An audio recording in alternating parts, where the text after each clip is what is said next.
Where did Cain get his wife? That simple question has puzzled Bible readers, skeptics, and scholars for centuries. It's one of those moments in the Genesis story that seems to appear without much context, and for some, it's used to challenge the very credibility of the Bible. So today, we're diving deep into this mystery, not just to satisfy curiosity, but to explore what this question reveals about early humanity, biblical interpretation, and the deeper story unfolding in Genesis. Let's begin. Recap the story of Cain. After Adam and Eve were banished from the Garden of Eden, they had two sons, Cain and Abel. Cain, a farmer, grew envious of his brother Abel, a shepherd, because God favored Abel's offering. In a tragic act of rage, Cain murdered Abel, and as punishment, God sent him into exile, saying he would be a fugitive and a wanderer on the earth. Genesis 4:16 says, "Then Cain went out from the presence of the Lord and dwelt in the land of Nod, east of Eden." And then, suddenly, Genesis 4:17 hits us with this: Cain knew his wife, and she conceived and bore Enoch. Wait. His wife? Where did she come from?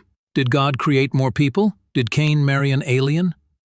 Is this a contradiction? Let's unpack the possibilities. The common-sense biblical answer, the most straightforward answer, and the one held by many biblical scholars, is this: Cain married one of his sisters. Yes, you heard that right. Or perhaps a niece, a descendant of Adam and Eve through another of their sons or daughters. Genesis 5:4 says, "After he begot Seth, the days of Adam were 800 years, and he had sons and daughters." The Bible doesn't list all the children of Adam and Eve by name, just the key figures in the narrative. So it's entirely plausible that Cain married a sister or close relative. At that time, there were no laws against such unions. In fact, in a world populated by just one family, how else would the human race have expanded? But isn't that incest? Modern readers struggle with this idea, and understandably so. But it's important to consider context. The laws against incest were introduced much later, in the time of Moses. At the beginning of creation, the human gene pool was pure. Genetic mutations and deformities, the reason incest is dangerous today, were not yet a significant risk. Think about it. If all humans descended from one couple, some degree of close relation was unavoidable in the early generations. So Cain marrying his sister wasn't immoral or biologically reckless at the time. It was necessary. The land of Nod mystery. Some argue, but Cain went to the land of Nod and found his wife there. Doesn't that suggest other people already existed? Not necessarily. The word Nod simply means wandering. It doesn't imply there was an established city or separate civilization there. More likely the verse is saying Cain moved eastward and settled in a new, unsettled region. It's also possible Cain already had his wife before going there. The Bible's narrative is not always linear. It often compresses time and events. Why the Bible leaves out her name? Another question people ask is, why doesn't the Bible name Cain's wife?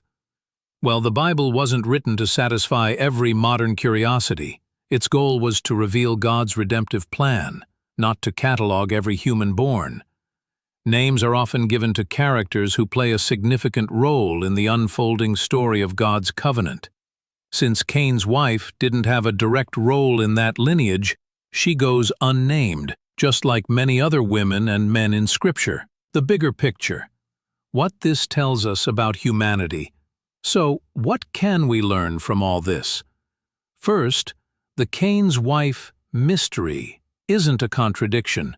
It's simply a gap in detail. Ancient texts often omit things we modern readers expect.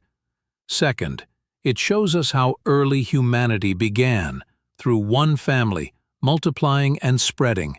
It reminds us that, from a biblical perspective, all humans are related, part of one massive extended family tree.